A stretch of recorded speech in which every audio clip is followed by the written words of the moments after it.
Have you watched Brokeback Mountain? No. Okay. I mean, and what is the point of that? Well, because you said I don't want to watch the two male characters in Brokeback Mountain having sex. And by the way, white grievance is very good for your bottom line. Do you know how many people Barack Obama deported in 8 years?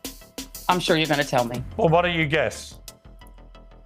I don't know and don't care. Well, you hang on. You don't know and you don't care. You've just given me... Because it's not the issue. Hang on, you're trying to make the issue the southern border. Joy. You've just given me... Joy. No. The point is... Joy. You've just given me... Joy. Was not dragging women and let me finish. Nursing babies apart and taking... Joy. You've just given me... I'm sure going to tell me it's your main issue. You've just given me but it's not my main issue. My main issue is that what we're seeing... I'm trying to finish my sentence. America has always run from the time that people who looked like me were enslaved on cheap labor, on free labor to start itself as an empire, and then on a constant pull of cheaper and cheaper labor. That is a pull that is pulling people over. And then, of course, there's the push of the destabilization in Central and South American countries. This is an interesting conversation because there is no one who is more obsessed with racial identity politics than Donald Trump. He ran the most racial identity politics-laden campaign that I've seen in my lifetime. What's up, everybody? Welcome back to the channel. Okay, so I am extremely glad I clicked on this here video, and you are going to be very happy that you clicked on this here video, because watching Joy Reid destroy herself is fascinating to say the least, but then watching Piers Morgan assist, it's even greater, y'all. So y'all make sure and smash that like button for me. Subscribe if you're new around here and you want to stay up to date with news and politics and how you're being manipulated by corporate press news articles. This is the place to be, folks. That is for sure. It is the best show for news. That is, I'm not lying about that. Everybody agrees about that. Seriously, y'all. But y'all do me that favor and y'all share this video anywhere and everywhere you can. And if you would be so inclined, I need y'all's help for sure. Y'all look right below the video and click that join button. Sign up and become a member. Help this channel expand and grow and prosper, y'all. But without any further ado, watch, it's a dumpster fire. Because it's all very well just shrieking constantly about how evil Trump is, but it clearly hasn't worked now twice. You know, the fact that the guy went away for 4 years and then came back and won again was an utter repudiation of the tactics to be him, wasn't it? Well, first of all, I'll say I have not blocked you on X Twitter because I haven't been on X Twitter since Elon Musk acquired it. I actually left the platform, so there might be someone posing as me who's blocked you. So I think it was prior to Elon's purchase. Oh, okay. All right. Well, so this is an interesting conversation because there is no one who is more obsessed with racial identity politics than Donald Trump. He ran the most racial identity politics-laden campaign that I've seen in my lifetime, and I've been following politics since I was 12. The point of his campaign was, if I was to sum it up, that immigrants, whom he identified as gang members from Venezuela, as people from S-hole countries, as essentially any non-white migrant or immigrant in the country, were vermin who were poisoning the blood of our country. Well, he was talking about criminal, illegal immigrants. He was talking. Well, hang on. He was talking. You can't misquote him off the top. This is my point, though. This is my point. I remember. Let me just say something, Joy. I remember when he won in 2016. I was at the New York Knicks the next day with my eldest son, and Chris Rock was there at the next table. And we got talking. I said, "Why do you think Trump won?" And he said, "You know why?" He said, "If someone's murdered 8 people, stop going around saying he's murdered 9. And he didn't mean Trump had actually murdered anyone. What he meant was, there's plenty to criticize Trump about. I've done it myself many times. But there's also a lot of stuff that resonates with people. And I think it's the over-exaggeration, the over-demonization of Trump is part of the problem. And your characterization of his depiction of immigrants, you said the word immigrants. Actually, what he was talking about repeatedly on his stump in his rallies was specifically illegal immigrants who come in illegally, who are criminals, who are already convicted criminals who've come into America across the southern border in huge numbers who are criminals. He wasn't talking about non-criminal immigrants, as you tried to put it there. So there is a difference. False. No, first of all, it's absolutely false. Let's talk about, for one example, the Haitian immigrants in Ohio. These are people who were in the country on a legitimate visa, who are actually improving that community by taking jobs desperately, where people desperately needed to hire and did not have any, enough American-born employees, and they were hiring these folks. They were taking badly needed jobs. They were improving the community economically. He accused them of eating people's cats and dogs. He characterized them as if they were animals. These are people who his own administration had allowed into the country on a legitimate visa. And but I agree with you. First of all, I'll stop. Let me just. But I agree with you. So his all-encompassing term about immigrants being vermin and poisoning the blood of the country was all-encompassing because it included them. And in his mind, it included anyone who he said came from an S-hole country, meaning if you came from Nigeria, if you came from the Gabon, if you came from any country in Africa. He in a blanketed way depicted immigrants, again, with Nazi terminology, vermin. Well, let's leave Nazis out of it. You know what? Whenever people... let me finish but Joy, whenever you think... It's taken you what? It's taken you 4 minutes and you've called him a Nazi already. Come on. And now what we're seeing are masked federal agents sweeping up cooks, abuelas, people who work on farms, picking up dishwashers, any brown person. And Tom Homan said, based on one criteria being their appearance, it's overwhelmingly brown and some black people. We're not seeing them sweeping up white folks on the street. Donald Trump ran a racial identity campaign. And yeah, this is America. That is appealing to, unfortunately, a lot of Americans. Well, actually, it turned out to be very appealing to Latino Americans who voted for him in record numbers. More Latinos voted for him than voted for Kamala Harris, the non-white candidate. More Black Americans, African Americans voted for Trump this time round than first time round. So for Not this, true. for this, statistically, it was the same. Same number of Black Republicans voted for him. That always more Black Americans voted for Trump this time than last time. It was the same. And by the way, this is the other challenge. There is a phenomenon, and my family are immigrants. And there is a phenomenon among immigrants of slamming the door behind themselves.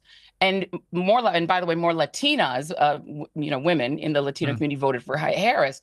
But there is a phenomenon. If you talk to people who actually are in the community and study this and spend a lot of time on it, journalists who studied it, there are a lot of Latinos who want so badly to identify with Americanness that they identify against fellow immigrants. That is not a new thing. No, but maybe they weren't identifying. Maybe they weren't identifying. But Joy, that's not new. Maybe they were just blackness. And let me respond to that. The Latino community is not new. Oh, so that's what it is. The immigrants were closing the door behind them. You must ask yourself, that could be appealing to some people. They may hear that and not think a single bit further about that. But think about that just for a second, right? The immigrants, it's their fault that they're closing the door behind them. Really? Come on. Let's use our brains here. Do they have that ability to close the door behind them? No, they have no control over immigration policy. That is strictly under the purview of the President of the United States. Well, once again, folks, the main theme of this is going to be every accusation is a confession.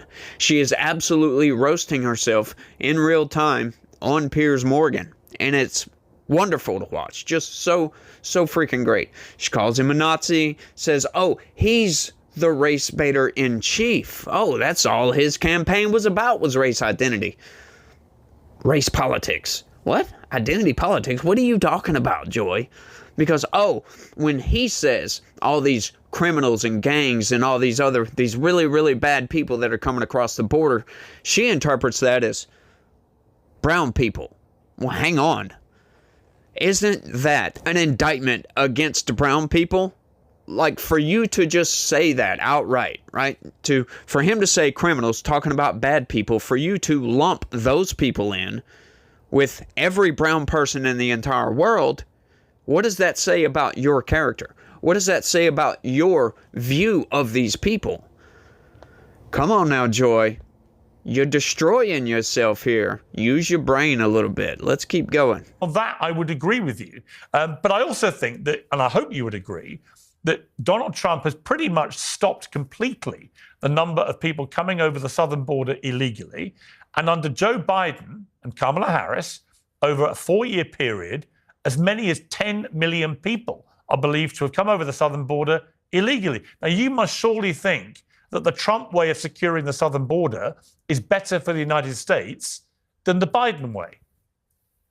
First of all, if those are Donald Trump's numbers about how many people came in over the southern border, I don't buy them at all. What numbers do you buy? Anything Donald Trump said. What numbers do you buy? And let me go on. Well, how many do you think it was? Let's just say it was. Well, Joy, how many do you think it was? No, let's just say I'm going to stipulate to you. Let's just say it was 10 million people.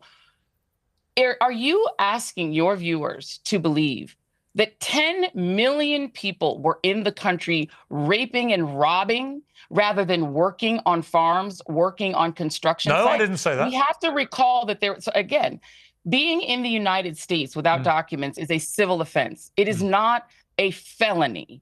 And so the reality is, if it was 10 million people, we have to ask ourselves, what is the pull? America has always run, from the time that people who looked like me were enslaved, on cheap labor, on free labor to start itself as an empire, and then on a constant pull of cheaper and cheaper labor. That is a pull that is pulling people over. And then, of course, there's the push of the destabilization in Central and South American countries. That is the push. That push-pull is a fact of life. And it was a fact of life when Donald Trump was president the first time. But what's that got to do with how many come over the southern border illegally? The difference is now, if you let's say where you end all undocumented migration to the United States, all that would do is put a burden on the pull part of it, because you have industries that desperately rely on farm labor, on construction labor, but why shouldn't you have a system? That's not but Joy, why raising it to zero does nothing to change my life. Joy, why shouldn't people? But what it's done is why shouldn't people? Let me just ask you, why shouldn't people do what I had to do when I wanted to live and work in America? I mean, just go through a proper process and get accepted to be allowed to come into the United States. That is how a normal, well-controlled border works. So what you seem to be suggesting is that because America's economy needs a lot of workers, we should simply have a system where anyone can come in. And if that's not your belief, then how would you regulate the southern border? I'm going to say to you that if the policy were applied the same across the board, that would be one thing. It's not. Marco Rubio's grandfather didn't do it the right way. He overstayed an order of deportation, stayed anyway, and was allowed to remain in the country. Elon Musk's brother says, and Elon Musk disputes it, but Elon Musk's brother said they overstayed their student visa, started a business which would have been illegal for someone on a student visa, were allowed to stay. They are white migrants, and somehow that was okay. What we're seeing is a selective enforcement of this outrage. If the person is brown, they need to be rounded up and put into quote unquote alligator Alcatraz, a concentration camp in Florida. If the person is white, we let them start a business and become Elon Musk. What's happening is that Stephen Miller has said he wants 3,000 people a day rounded up. And he has said he doesn't care where they have to get them. He wants ICE going into Home Depot. He wants them going on construction sites, going onto farms, and dragging brown people and into detention. They're putting people in private prisons that are unregulated by the federal government. We've heard stories of people eating rotten food, having to use the same water. You still haven't told me what you would do for the restroom. And so the reality is, what we have right now is we have a system of literal terrorism against brown migrants simply because Stephen Miller does not want them in the country. As you know, they're not all brown, as you know. Well, the vast majority are. I just love this idea. This is her view of this is analogous to, somebody claiming that chickens are racist because, hang on, all their eggs come out white. What? Like, of course. If Mexico is right there and South America is full of brown people, and that's the vast majority of people coming across the border, then of course those people are going to be targeted. Like, what are you talking about, Joy Reid? But once again, folks, and this is quite blatant, if you hearken back to the beginning of that clip, this is what Democrats advocate for, indentured servitude, right? That's what they want. They want a serf class, second-class citizens that don't have the right to vote, that don't have the same civil rights that you and I are privy to. They don't have all of the same benefits in the workplace. They get paid low wages. She even said this. This is what they're advocating for constantly. All the time, folks.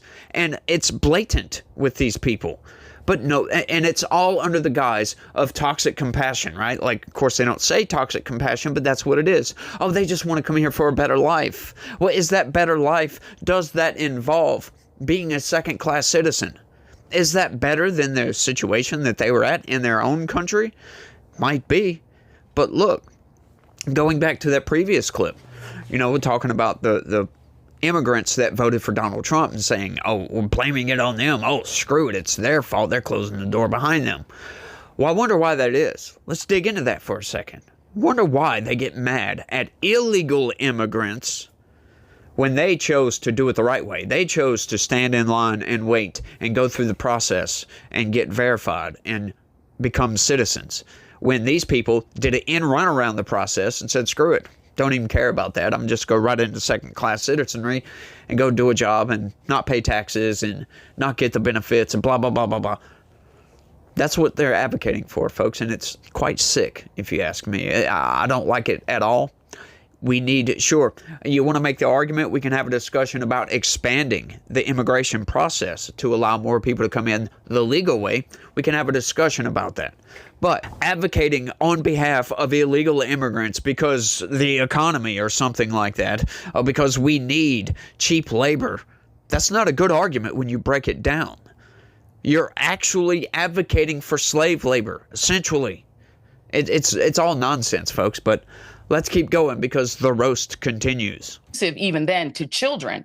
And were you was outraged by Barack Obama's deportation program of over Oh, absolutely. Yeah. Oh, absolutely. And I think that Barack Obama made some compromises that I do not think were morally sound in order to try to lure Republicans into doing the immigration reform. Do you know how many people he deported? Since Marco Rubio joined the Gang of Eight. Do you know how many people Barack Obama deported in 8 years? I'm sure you're going to tell me. Well, why don't you guess?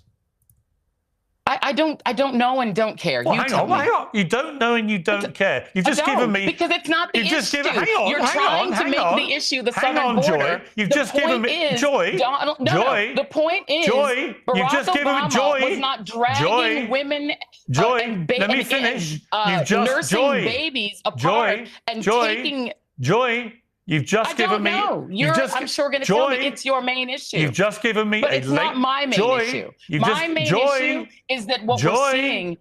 I'm trying to finish my sentence. You've just given me a lengthy monologue attacking Donald Trump's aggressive deportation policy. And I've simply said to you, there was a Democrat, a black Democrat president of the United States for 8 years. I'm simply asking, given that you're obviously all over every detail of the Trump deportation policy, and given you were on the airwaves in America on a daily basis through Obama's tenure, how many people did he deport in 8 years? I do not know. You'll tell me, I'm sure. Have a guess. But it's probably more than 1 million people. I'm quite certain. Have a guess. Because I think each 2 million. Right, it was 3 million.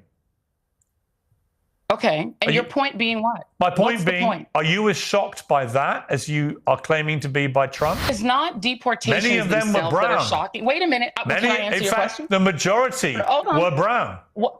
One moment. It is not deportation in and of itself that is what is shocking to people.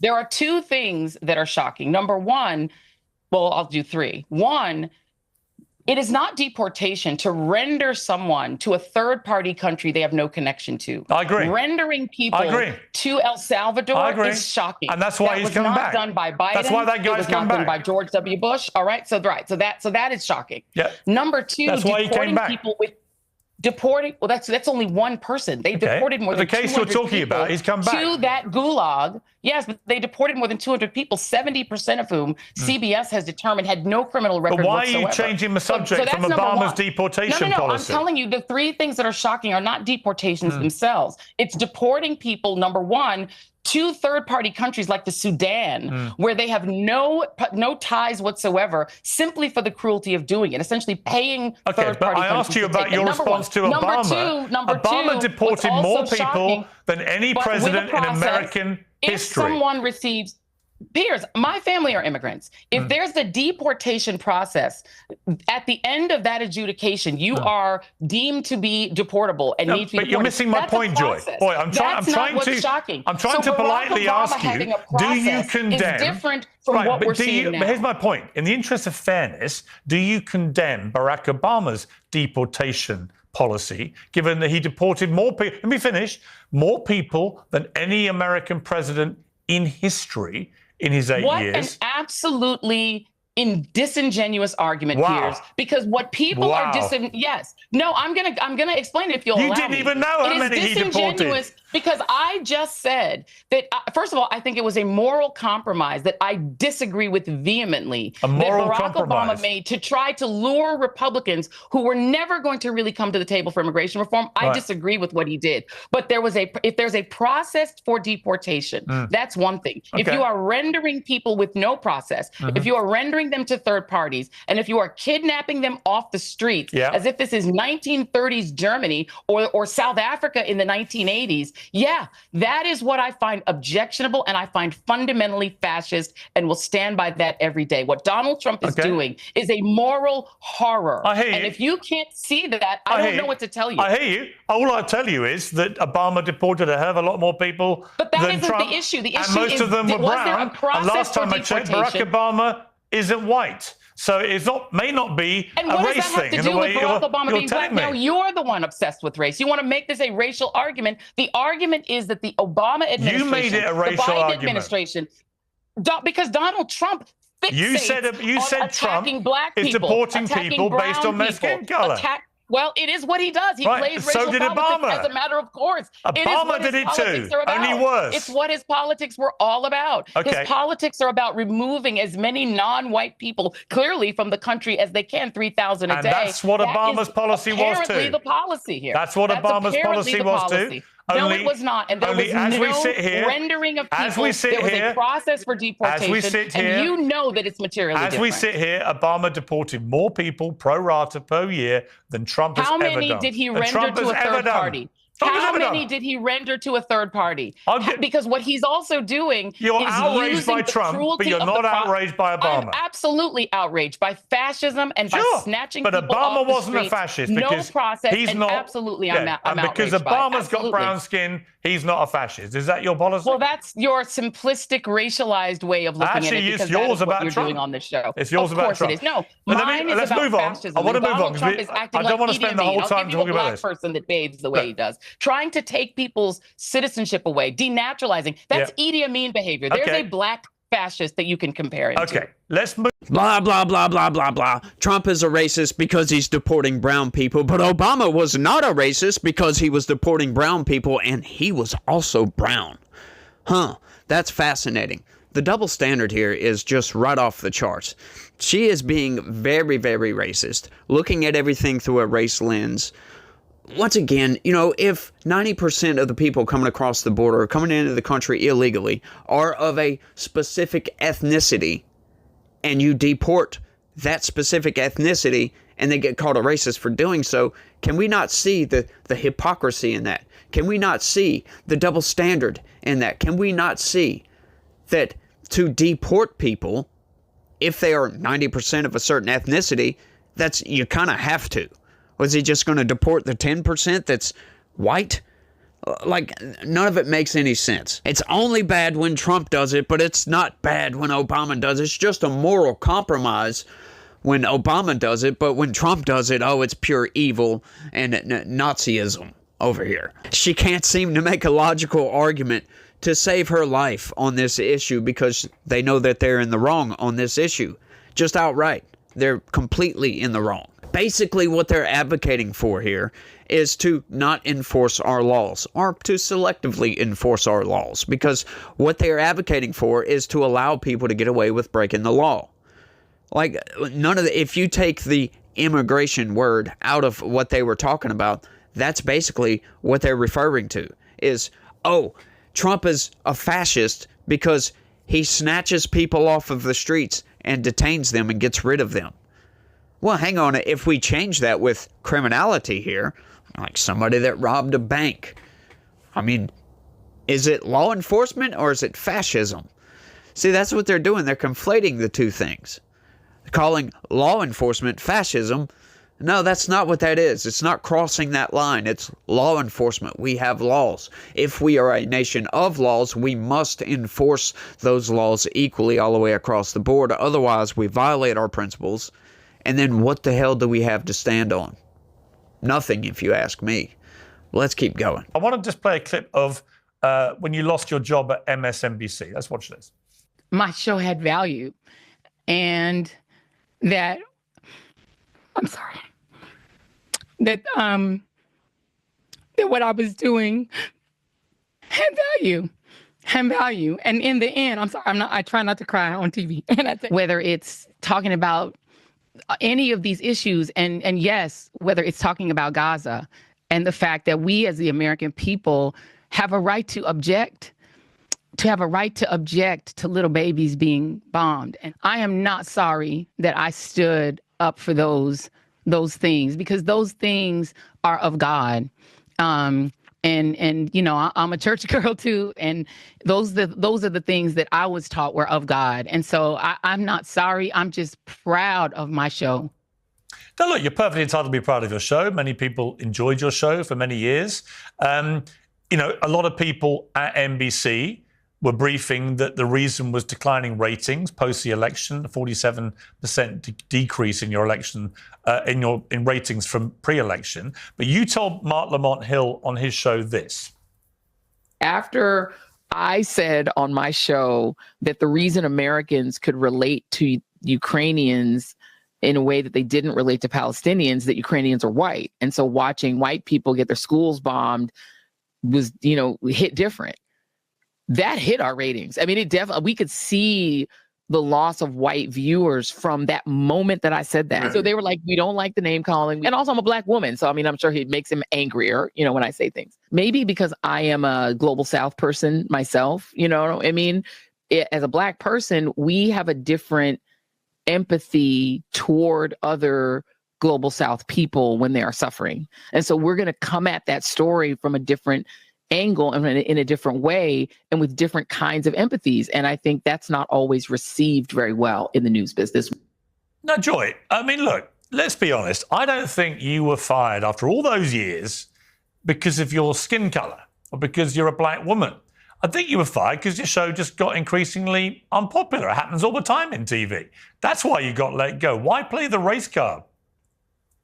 First of all, I love the fact that your play the race card is your version of the race card. You literally are so fixated on trying to racialize conversations with me, Piers, I find it actually quite charming. You racialize more conversations in your tenure at MSNBC than any host in history. All right, Mark. All right, Piers. And the bottom line is you take an entire conversation that I had with Mark Lamont Hill and pick the bits that you can racialize because this is your shtick. And I get that this is your shtick. You racialize everything, Joy. Come on. I get it. I understand this is your shtick, Piers. And listen, game recognized game. I get this is your game. It's not my shtick. And the bottom line, it was your shtick. It is your shtick, and everyone knows that it is. Piers, we understand what it is. And it is so interesting to me that you yourself, as a white European, find that when people of color talk about race, that you believe is racializing conversations. But when people like you fixate on, well, Barack Obama was a Black president, why don't you object to that? That is racializing a conversation about the former president of the United States. But you can't put your, and I'm sure you find that charming and funny. I find it hilarious because you're the one. You're the one who said Donald Trump. You and your friend Donald Trump. You said Donald Trump is a white fascist. He is. Well, I agree with Mark when Obama Milley, did the same thing, last time I checked, is I'm not allowed black. to mention his skin color. I agree with his former chief of staff, who last I checked was not black and said he's fascist. And Mark Milley said he's fascist to the core. Okay. So I happen to agree, and I know this is what it's important to you, with two very white gentlemen about Donald Trump's fascist tendencies. Okay. If that makes you sad and uncomfortable, I can't help you, Piers. No, yes, it made me sad and uncomfortable. I think it makes you a little bit of a hypocrite, but that's different. Now, President Trump reacted to your departure by saying, low-life chairman of Comcast, Brian Roberts, the owner of ratings-challenged NBC and MSNBC, has finally gotten the nerve up to fire one of the least talented people in television, the mentally obnoxious racist Joy Reid, based on her ratings, which were virtually non-existent, should have been canned long ago, along with everyone else who works there. What's your response to that?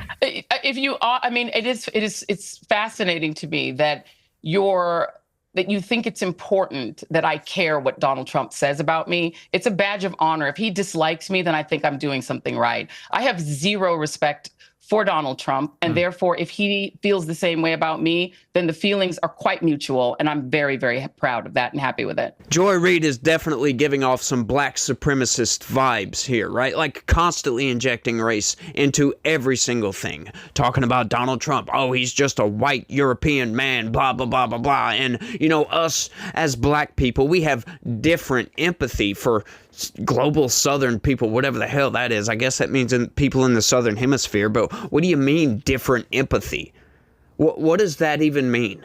Because empathy is an emotion, and it's a single emotion. You can only empathize in so many ways, but what are you talking about here? Like trying to say, like, there's a bunch of insinuations here that, oh, white people aren't empathetic to people getting bombed in Gaza, for crying out loud. Like, I've made my position quite clear on that. I don't like what's going on over there. I don't like what's going on in Ukraine either. Like, none of it matters. People shouldn't be dying. We shouldn't be at war. I don't want the U.S. involved in these things. But I'm not going to inject race into freaking everything like Joy Reid does. This is her shtick, though. Everybody knows this. And she is what they would call a closet racist, right? She's not open about it. She's not saying, oh, yeah, I'm a racist and I don't care, right? But everything she says, you can tell. It's got racist undertones. She's constantly injecting identity politics into everything because this is what Marxists do, folks. This is what they do. They want to place you in a box. They want to put you over here and you over here and you over here and say, well, this majority, because they're the majority, they must be the oppressors. They must be the root of all that ails us in the world. And has to be that. Why? Because they're in the majority. They're white. It's all nonsense, folks. Every single bit of it lacks intelligent thought into what is actually being said, what is actually being done, what is actually going on. It's all divorced from reality, and none of it, once again, makes any sense whatsoever. But I'm just loving this roasting, so let's continue. And you said this was an old-age tradition which Nazi Germany did. Let's take a look. In fact, there are more kids who have been exposed to gun violence, estimated at 3 million, than there are transgender Americans of all ages in total. Targeting trans people isn't new. It is an age-old tradition, which Nazi Germany did with brutally violent ends in the 1930s. Now, the confusing part of all this, Joy, is what you really think about the LGBTQ plus, whatever it now is, community, right? Because as you know, when you started commentating about this, appearing to be a big ally, a lot of stuff emerged which came from posts that you had purportedly put up in a blog between 2007 and 2009, one of which said, most straight people cringe at the sight of two men kissing. Another said, I don't want to watch the two male characters in Brokeback Mountain. You were talking about having sex. Does that make me homophobic? Probably. You referred to the then Florida governor as Miss Charlie and featured the tag gay politicians. Now, you said at the time when all this emerged, I genuinely don't believe I wrote those hateful things because they're completely alien to me. I hired cybersecurity experts to see if somebody manipulated my words on my former blog. And the reality is they've not been able to prove it. Now you're not at MSNBC. Now you're on your own, doing your own thing, and you don't have to worry about repercussions and stuff. Are you prepared to finally come clean and just admit that was your blog and you did say those things? You know, Piers, I might have known that you would use this opportunity and interview and that this was your purpose, right?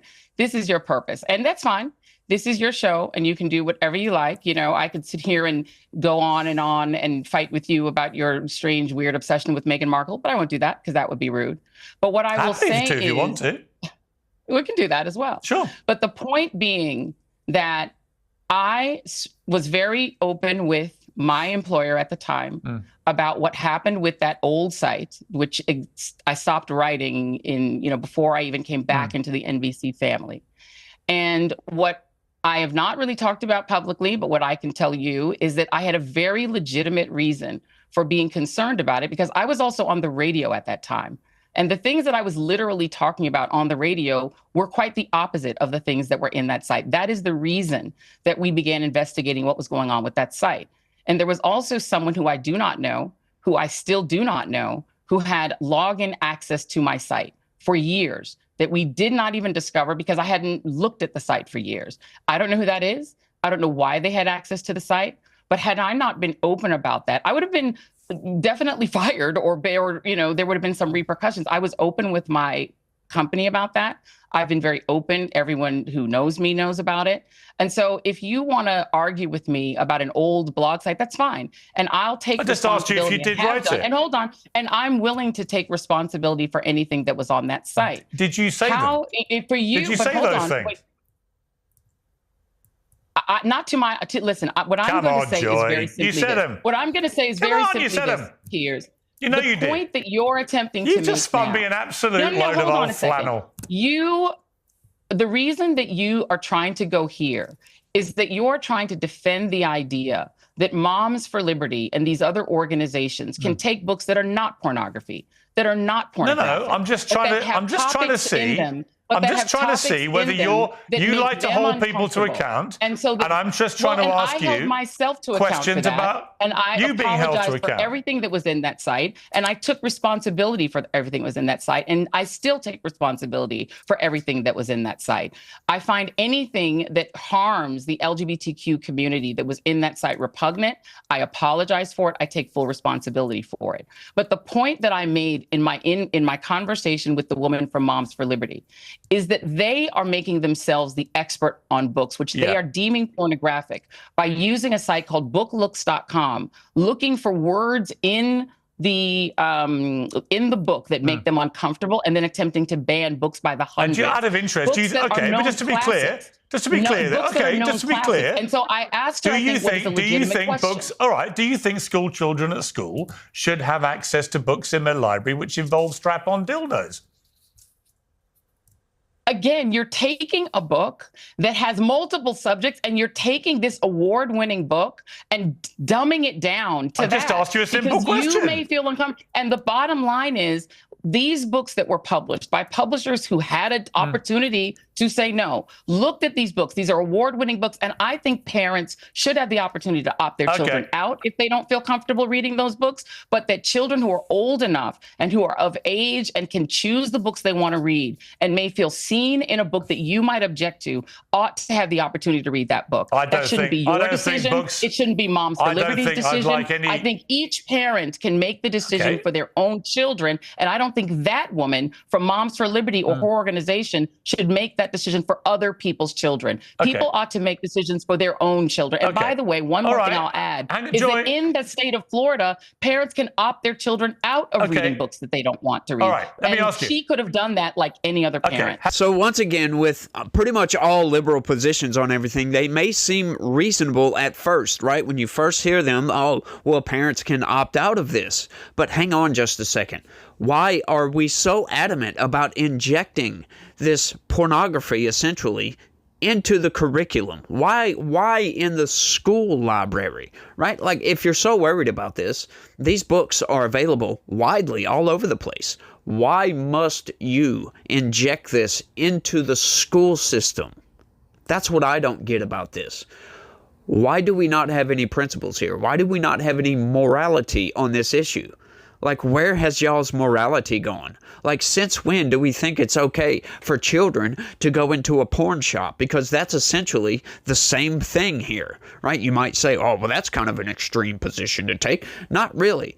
Because if you got books like this that any kid at any age can go into a school library and just happen upon this book, oh, here it is, and start reading this thing, their mind is altered from that point. They have been injected into a world that they can never come back from, essentially. And some of these books, they have some really, really graphic material that Moms for Liberty and other advocacy groups, they just don't want in the schools. Right? We're not saying to go burn these books and they shouldn't exist. No, we're not saying that at all. Like, I'm a complete advocate for this. Right? Like, I don't think children should be subjected to adult content. I think that's nonsensical. I don't think it adds any value to learning anything from the school system, right? Like, it should not be in the curriculum at all. And these people are very, very adamant about injecting this nonsense into the curriculum. And I just don't understand why. Oh, the parents should have the decision. Yes, we agree on that. Right? If a parent wants to subject their children to pornographic materials, whatever. I can't stop people from doing whatever the hell they want to do. But I don't want my kid subjected to that same thing. And if your idea is true, then my kid could possibly face harm from that. My idea, taking it out of the school system, hey, they still have access to those books, but my child cannot be subjected to that same material. You see where these positions now, it doesn't seem so reasonable, does it? Doesn't seem like, yeah, maybe that's not a good idea. Right? Maybe we should allow people to go to a public library and grab these books or order them online or, whatever it may be. Doesn't really matter. And not inject this into the school system, because maybe to fully opt out, you have to fully opt it out of the curriculum. Like, that's what I don't get. These people, they want your kid to be subjected to this. They don't have any moral guidelines, right? This is why they're called a cult a lot of times, because all they do is adhere to liberal social orthodoxy, which it's really, really hard to pin down. It's not an ideology. It's not Marxism. It's not critical theory or anything like that. It's just the flavor of the week, essentially.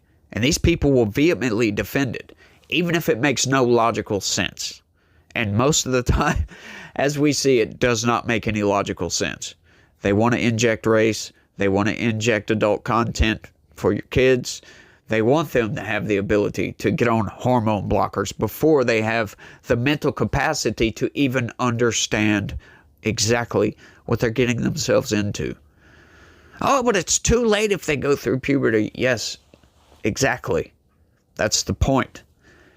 But this continues, folks. Let's keep going. Take a look at this clip. Joy Reid, probably the nastiest figure on MSNBC. The most left, the most vicious against conservatives and white people and men and all the rest.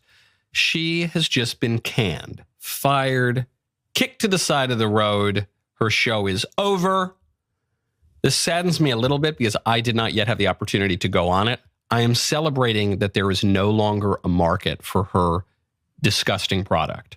That's what I'm genuinely happy about. There has been a major shift. Her show and shows like her show no longer have value. And that's not just because of Joy Reid's favorite villains, the evil white man or the Christians or the conservatives. It's because, no one watches her show. So, Joy, I've actually got Michael Knowles waiting in the wings. Great. Is there anything you'd like to say to him? No.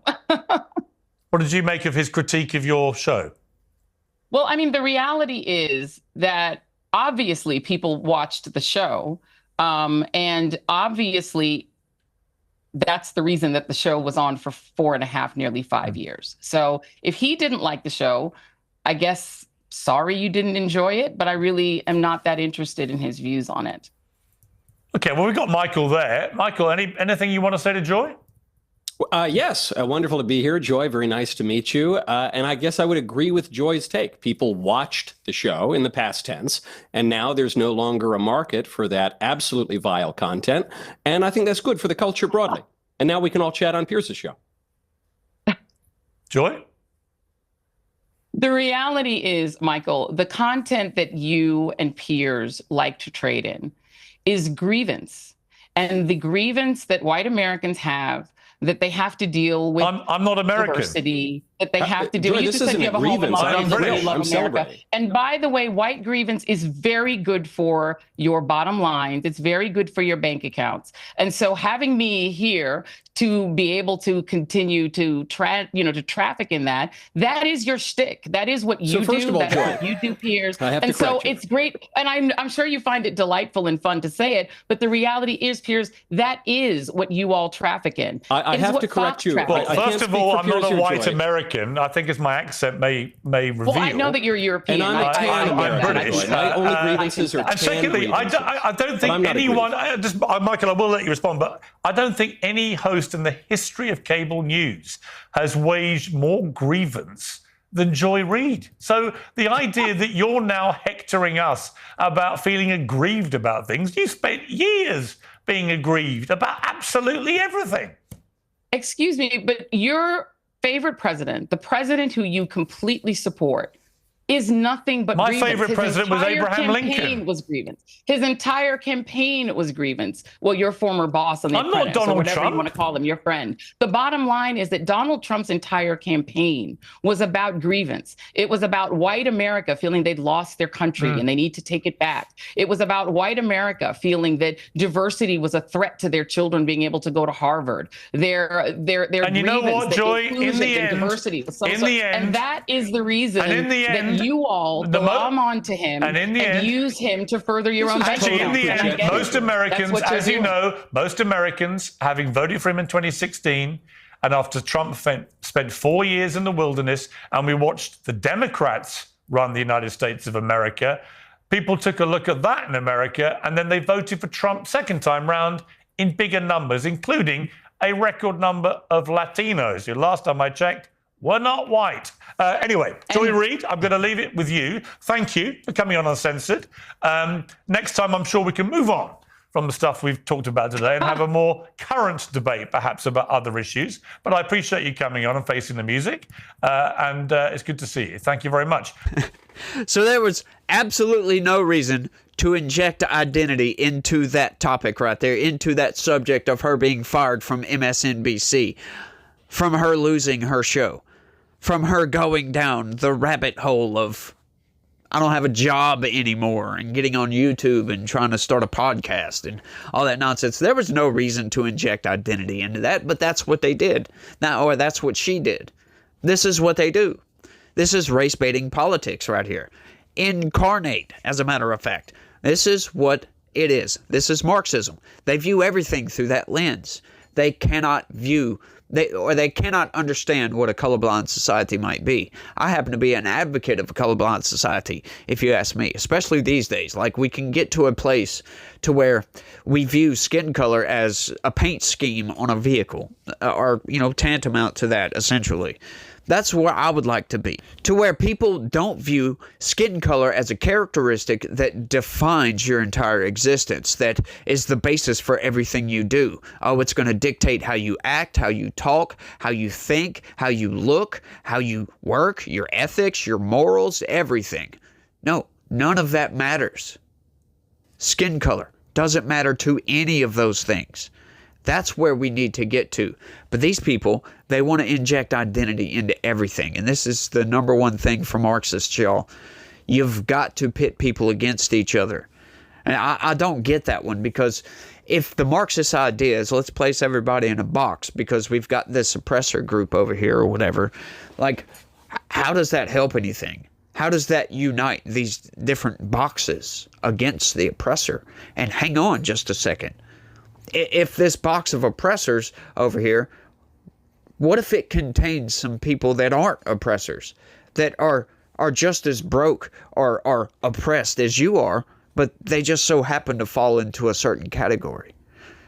What if that is the case? What do we do at that point? Do we remove those people from that box?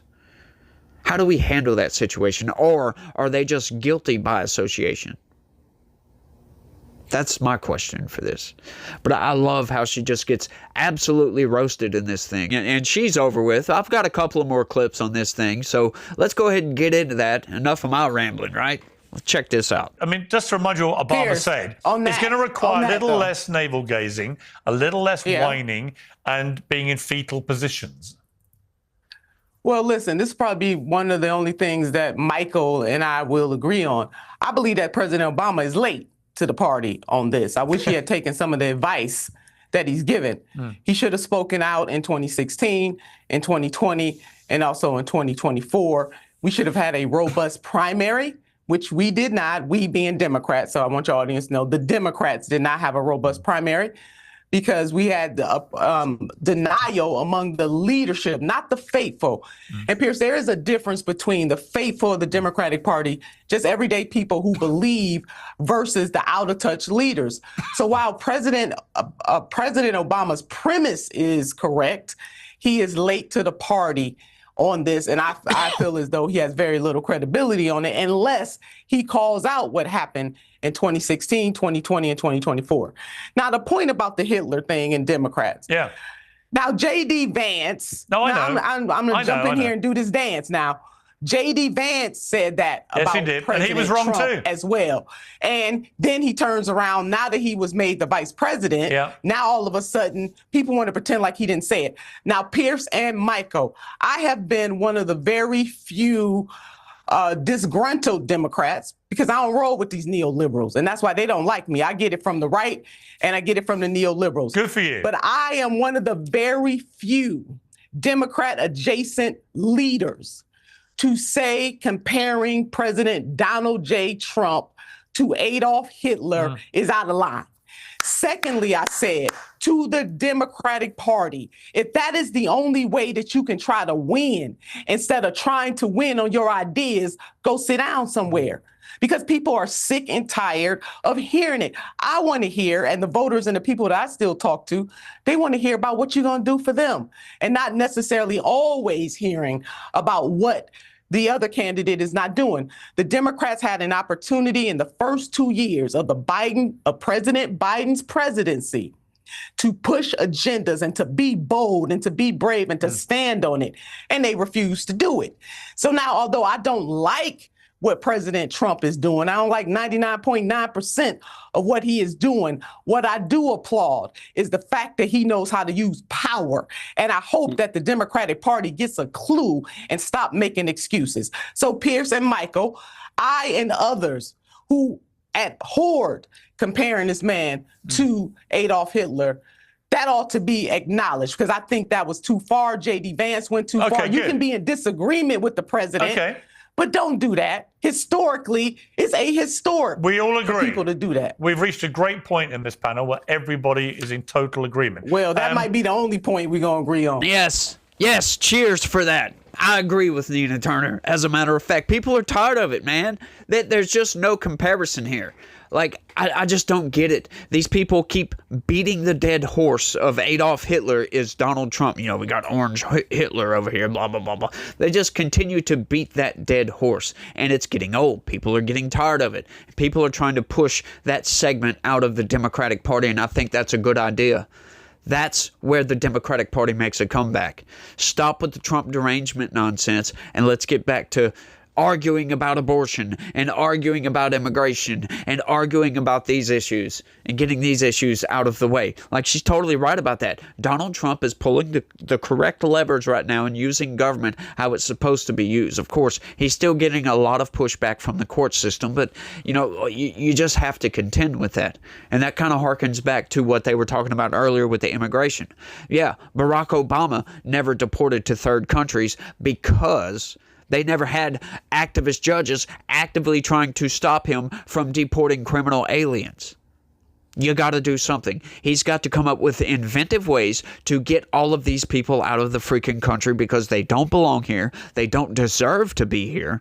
I mean, shouldn't we get to dictate who comes into the country? For crying out loud, if it's somebody that is a criminal, is not going to bring a net benefit to the country, why should we allow them to come in? I just don't get that. Like another thing, like people who decide, instead of going through the process, filling out the paperwork, I'm going to circumvent that process and do it illegally. Why should we give them any sort of mercy at all? I just don't get it, but she's totally right on that. And I've got one more clip to show you guys, so let's get into it. And then, bang, the shutters came down. Elon Musk suddenly did his bombshell post as he fell out with Trump, saying Trump's in the Epstein files. That's the biggest bombshell. And then the next thing, the whole thing gets shut down. Trump, it's been quite interesting how he's trying to navigate this, because the MAGA world is not happy about the way this has been closed down. But Donald Trump has now gone on the attack against what he calls stupid Republicans. Let's take a look. It's a hoax. It's started by Democrats. It's been run by the Democrats for 4 years. You had Christopher Wray and these characters and Comey before him. And it's a bad group. It started, actually, look at the Steele dossier. That turned out to be a total hoax. The 51 agents, the intelligence, so-called intelligence agents, it was a hoax. It's all been a big hoax. It's perpetrated by the Democrats. And some stupid Republicans and foolish Republicans fall into the net. And so they try and do the Democrats' work. I mean, Michael, strong words there. I mean, Trump going on the attack, talking about stupid Republicans. My past supporters have bought into this bullshit hook, line, and sinker. Is this a sensible strategy, do you think?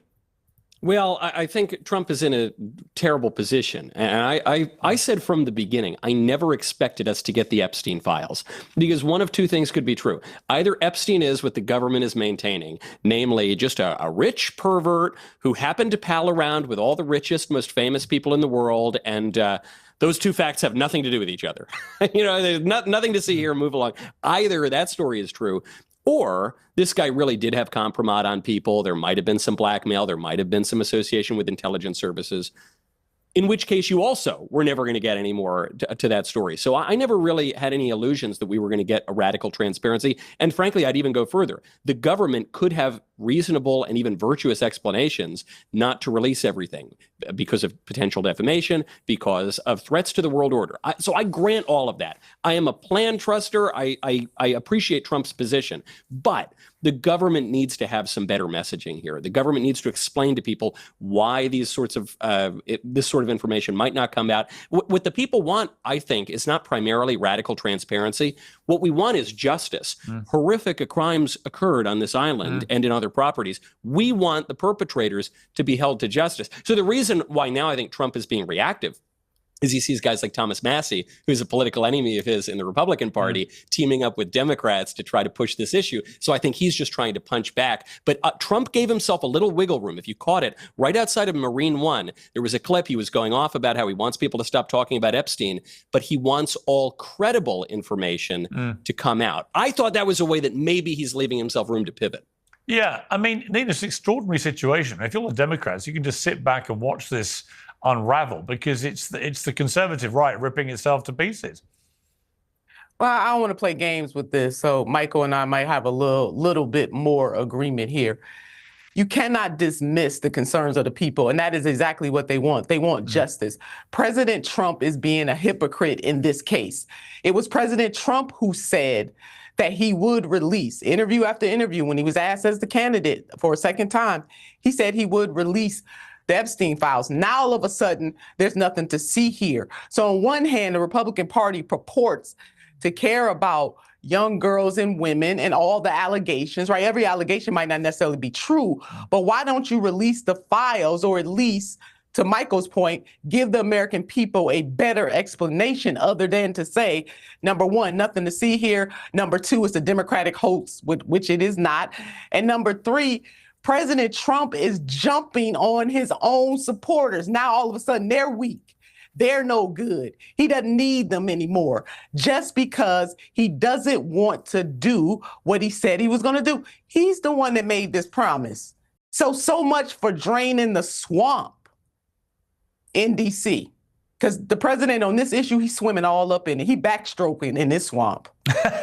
I mean, it is an interesting. I mean, as a journalist, I look at this and I think, how can you only have one person in prison right now connected to the Epstein scandal? Exactly. Right? When we know he trafficked so many young underage girls, we know he was an appalling pedophile. How is it that the only person in prison is a woman, Ghislaine Maxwell, That's right, who was his madame and fixer and absolutely deserves her punishment, but no men, Michael, at all? I mean, Epstein cheated justice, or maybe someone cheated it for him. There's a lot of speculation raging about it. We don't know for sure. But I just find this fact that we know how widespread this crime scenario was, and yet there's no man who's been held accountable. Well, this has become the new joke about it. I guess, you laugh or cry. And the joke is that Ghislaine Maxwell is the only person ever put in prison for trafficking girls to no one. Right. So obviously there are people, it's not that we need some kind of formal sheet of paper, 1, 2, 3, 4 with a client list. We know that Jeffrey Epstein had associates. But I totally sympathize with Trump here. You got to remember, this issue long predates President Trump's political career. Trump did know Epstein, like apparently every rich, famous person did in the world, but he kicked him out of his Mar-a-Lago club. I've talked to highly credible sources who say Trump is not in any way seriously implicated in these files, but lots of other people are. And so I think Trump's frustration here is, look, I'm doing great on the border. I'm doing really quite well, and maybe great on foreign affairs. Everyone told me the economy was going to collapse. The economy is doing great. I've got all of these major wins, and you're forcing me to talk about some political issue that might even involve international intelligence that predates my presidency by 10 years. And I think he's frustrated. I get that frustration, but I don't think this issue is just going to go away. There is a reason why it's stuck around now for over a decade. Yeah, I mean, even though he's frustrated, he could be frustrated, but he's president of the United States of America, so he has an obligation. He just can't get out of this. If the president was President Biden or President Obama or President Bush, let's name some others, none of them should be off the hook for this. Even though it predates him, he is the one who said that he would release the file. But his AG said that she had on her desk the files. Now, all of a sudden, you don't have the files. Which is it? President Donald J. Trump is in a corner on this. And the only way, he doesn't really know how to get out of it other than to attack people. So now it's a hoax. Now he's attacking his own voters. So we can't have a double standard here, gentlemen, for President Trump than you would for any other president. It doesn't matter all the other things, Michael, that you laid out there. The fact of the matter is that the majority of the American people want an answer and they deserve it. And you know who else deserves it more? The victims deserve it. Yeah, and let's not forget, as I've been reminding people, that the son of the late, great Queen Elizabeth II, Prince Andrew, paid one of those victims a reported $11 million, despite insisting he'd never met this person, and that the photograph of his arm wrapped around her when she was 17 was a fake, despite everyone believing it is genuine, and that woman, Virginia Giuffre, recently and incredibly tragically took her life. This scandal has long legs and has incredibly serious consequences for everybody involved. Right. And again, the idea the only person that's been held accountable is a woman just seems preposterous. Thank you both very much indeed. Michael, it was great to finally get you to meet Joy Reid in that way. Thanks for making the introduction, Piers. You really bring a lot of people together. Next time I'm in town, we should all go out, the four of us. What a fall that would be on the town. Yeah, the four of us. You absolutely, let's do it. I guarantee one thing, we'd have a very entertaining night out. And Michael... Okay, yeah, so Donald Trump was actually just destroying himself on this issue by trying to make people forget about it. He just wants them to shut up about it when he was the one that brought it up in the first place. That was the whole reason MAGA was going after this so hard, because we were promised to get accountability on this. We were promised to get something. Right? We want transparency on this issue. And now he's like, no. But what he did Friday was, Thursday, he instructed Pam Bondi to release the grand jury testimony or whatever. And she did that Friday. So it's up to a judge now. Oh, he's taken the responsibility off of himself and put it on the court system. So if they deny that, he can come out scot-free and say, well, I told them, I asked them to give y'all the files, and they're denying it. Hang on just a second there, Donald Trump. You can release what you've got. Right, once again, it's not the release of the files. We don't want you. Like, I know a lot of people probably do want this, but I could care less if they take the files and upload it to a website, a publicly accessible website, so that everybody can go view it. Right? Sure, some people would be satisfied with that.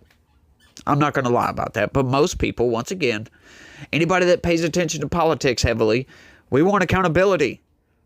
Like Mike said, right? Like Michael said right there, Ghislaine Maxwell was the only person in world history to traffic people to nobody, to traffic underage girls to nobody, essentially.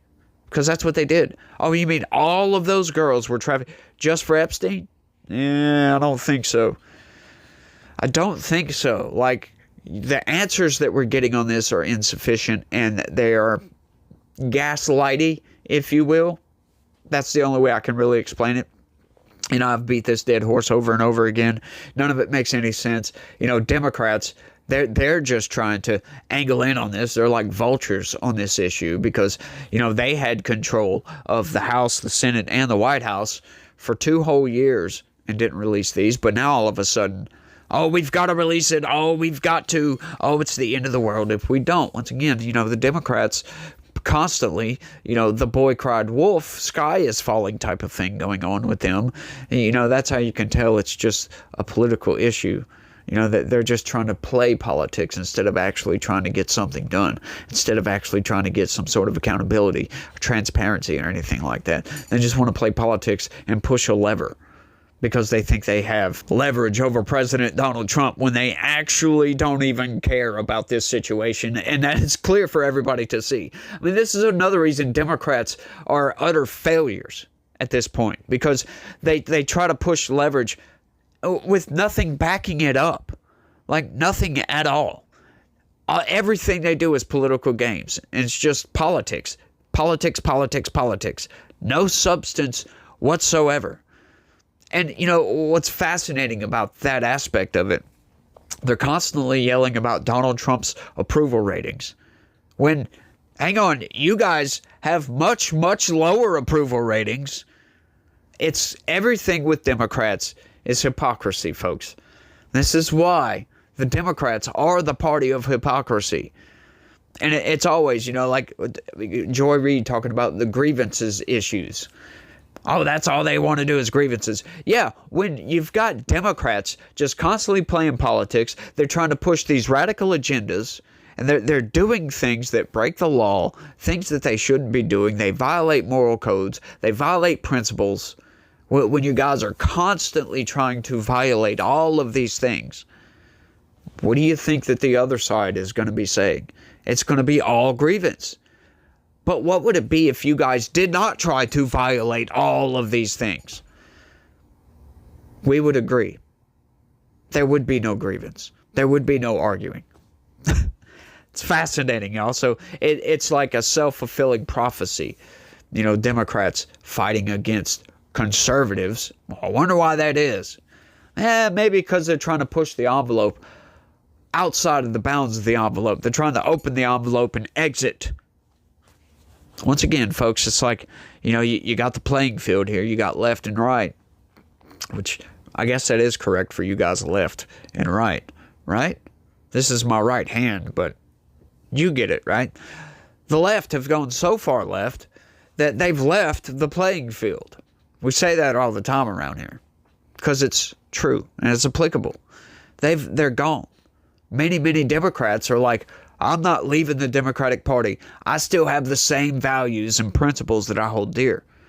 So the Democratic Party has left me. And that could never be true, any more true than it is right now, than it has been for the past 10 years. And I've been on this video for a very long time. This is probably the longest video I think I've ever made. So, I'm going to wrap it up here, y'all. Y'all let me know what y'all think about all of this down in the comment section. And I would really appreciate to know if anybody is still watching. Put some sort of emoji or something in the comment section if you were still here and you're still watching.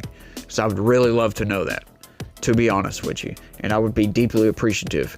I'll make a video. As a matter of fact, anybody who leaves a comment that lets me know that they're still here at the end of the video, I'll make a video especially for you. Just leave a comment down in the comment section and let me know you was right here at the end. Right? Let me know, like, you could include the sky is blue in it. Just put the sky is blue in the comment and that'll let me know. So y'all let me know what y'all think about all this and that the sky is blue and it's falling at the same time. But y'all let me know about everything. Y'all try to have a good day. Don't forget to smash that like button and stay legitical. Peace.